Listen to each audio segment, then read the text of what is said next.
Assalamualaikum warahmatullahi wabarakatuh. Halo anak-anakku kelas 6 dimanapun kalian berada. Berjumpa lagi dengan saya Pak Mono. Kali ini kita akan belajar pada tema 1 subtema 2. Nah, ada 5 muatan yang akan kita pelajari, yaitu PPKN mengenai Pancasila, sila keempat dan kelima. Kemudian yang kedua adalah bahasa Indonesia. Kita akan belajar mengenai ide pokok paragraf. Yang ketiga adalah pelajaran IPA, yaitu tentang perkembangbiakan generatif pada hewan. Yang keempat mengenai IPS, yaitu ekonomi negara ASEAN. Dan yang kelima adalah SPDP mengenai jenis patung. Sebelum kita lanjut, jangan lupa berdoa dulu ya. Oke, kita masuk pada materi yang pertama adalah PPKN, yaitu nilai-nilai Pancasila. Berikut ini adalah contoh pelaksanaan sila keempat. Yang pertama adalah tidak memaksakan keinginan. Yang kedua, melakukan musyawarah. Yang ketiga adalah mengutamakan kepentingan orang banyak. Yang keempat adalah menjalankan keputusan yang telah disepakati bersama. Oke, selanjutnya adalah contoh penerapan sila kelima. Yang pertama adalah harus bersikap adil ya. Menghormati hak-hak orang lain, tidak bergaya hidup mewah, tidak merugikan kepentingan orang lain, dan suka bekerja keras. Oke, selanjutnya kita masuk pada materi bahasa Indonesia, yaitu menentukan ide pokok sebuah paragraf. Nah, kalian itu harus membaca keseluruhan isi teks bacaan ya. Kemudian menemukan kalimat utama pada tiap paragraf. Nah, kalimat utama ini biasanya terletak di awal atau di akhir, dan bisa di awal dan akhir ya, atau berupa campuran. Nah, kalimat utama ini biasanya diikuti oleh beberapa kalimat penjelas. Kemudian menemukan inti bahasan dari kalimat utama tersebut yang bisa dijadikan gagasan pokok atau ide pokok. Oke, berikutnya saya akan memberikan contoh cara menentukan ide pokok dari suatu paragraf. Oke, saya bacakan ya teksnya. Indonesia mengekspor hasil bumi seperti timah, tembaga, besi, minyak, gas, dan nikel. Selain itu, Indonesia menghasilkan pupuk, tapioka, karet, kopi, kelapa sawit, dan tembakau. Ikan tuna, udang, dan teh juga diekspor ke negara lain. Nah, ide pokoknya kita cari kalimat yang umum ya. Nah, kalimat yang umum itu nih paling atas ya. Kalau kalimat penjelasnya itu mengikuti nih di kalimat berikutnya. Nah, ini adalah barang yang diekspor Indonesia ya. Nih, jadi kalimat utamanya ada di awal paragraf sehingga kita bisa menentukan ide pokoknya ini ada di awal paragraf ini, barang yang diekspor Indonesia. Selanjutnya ini ada kalimat penjelasnya ya. Oke, berikutnya kita masuk pada materi IPA, yaitu perkembangbiakan secara generatif.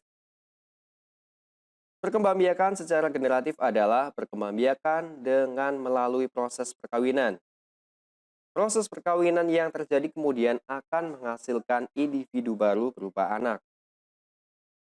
Nah, perkembangbiakan hewan secara generatif dapat dibedakan menjadi tiga, yaitu bertelur atau yang disebut ovipar, melahirkan atau vivipar, dan yang ketiga adalah bertelur melahirkan atau yang biasa disebut dengan ovovivipar. Oke, selanjutnya kita masuk pada hewan bertelur atau ovipar. Cara berkembang biak dengan bertelur disebut dengan ovipar. Ovipar ini berasal dari kata ovum yang berarti telur.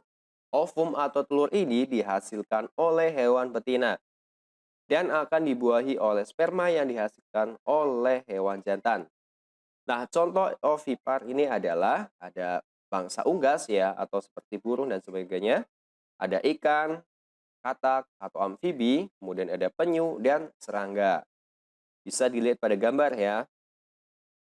Oke, ciri-ciri ovipar.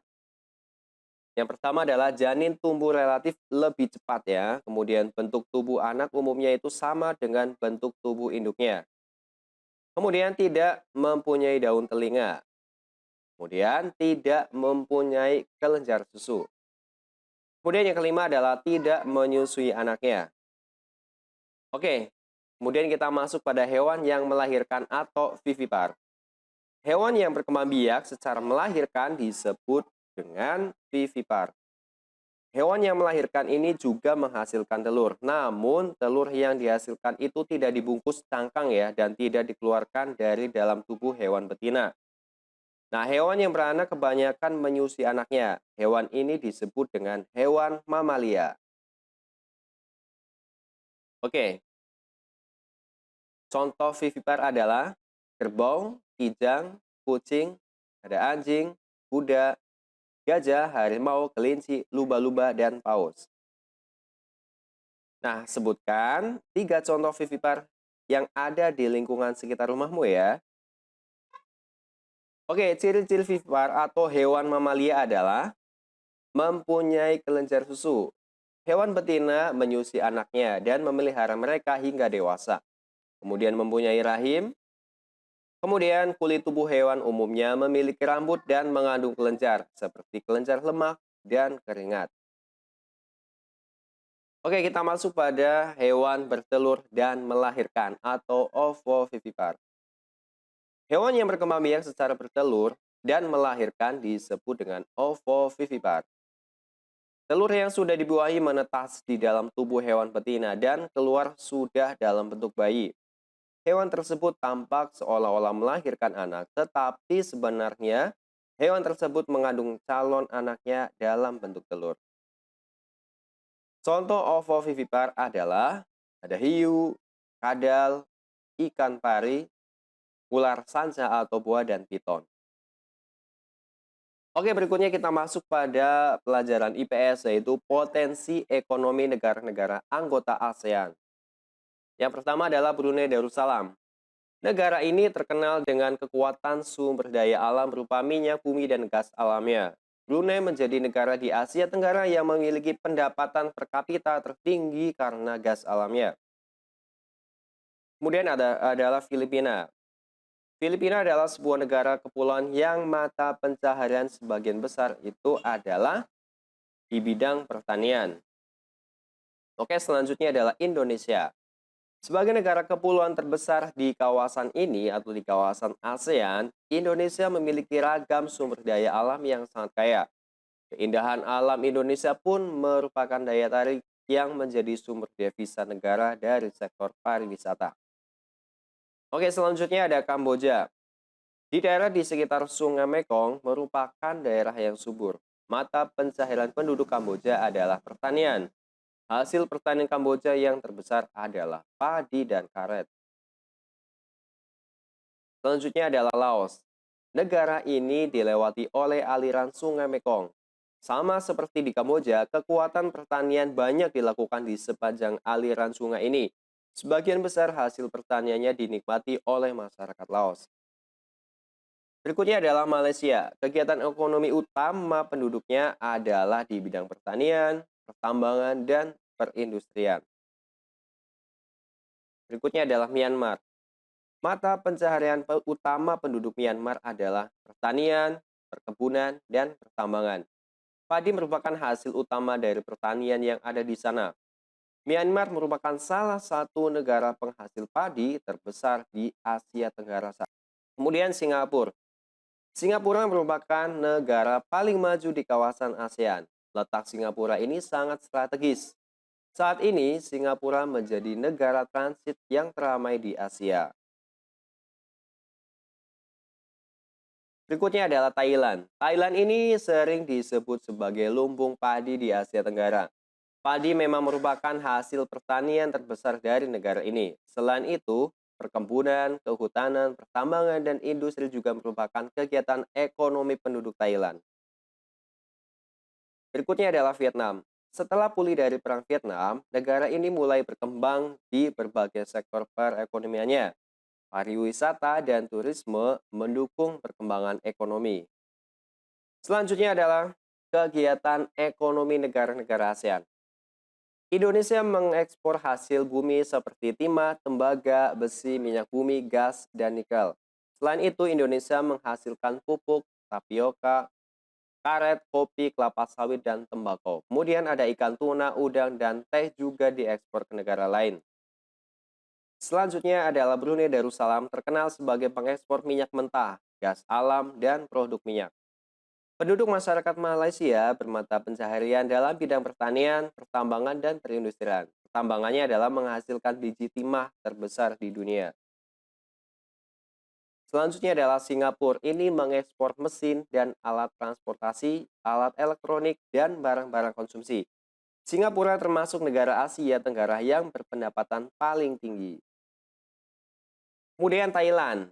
Thailand ini merupakan penghasil beras terbesar di Asia dan tiga sedunia. Dijuluki sebagai negeri gajah putih, negara seribu pagoda, dan negara lumbung padi ASEAN. Selanjutnya adalah mata pencaharian penduduk Filipina ini adalah pertanian, pertambangan, dan industri.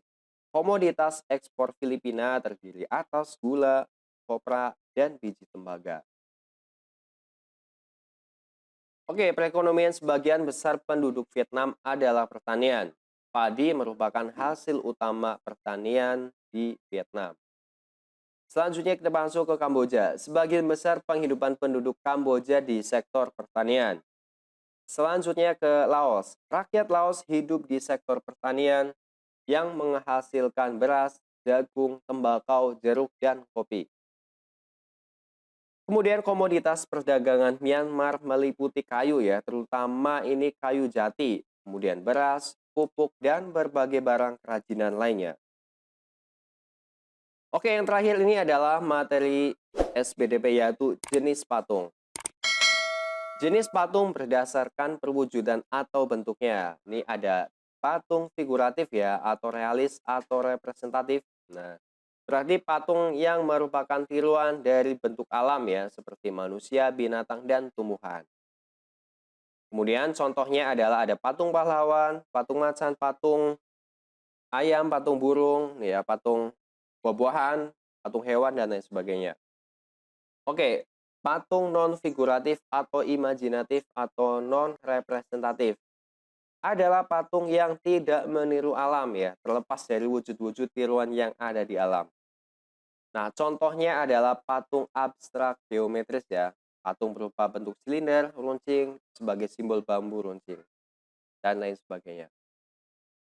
Oke, demikian video pembelajaran ini. Semoga bisa bermanfaat. Jangan lupa dukung Pak Mono dengan like video, subscribe channel ini, dan aktifkan tombol loncengnya, serta bagikan video ini ke teman kalian. Terima kasih. Assalamualaikum warahmatullahi wabarakatuh.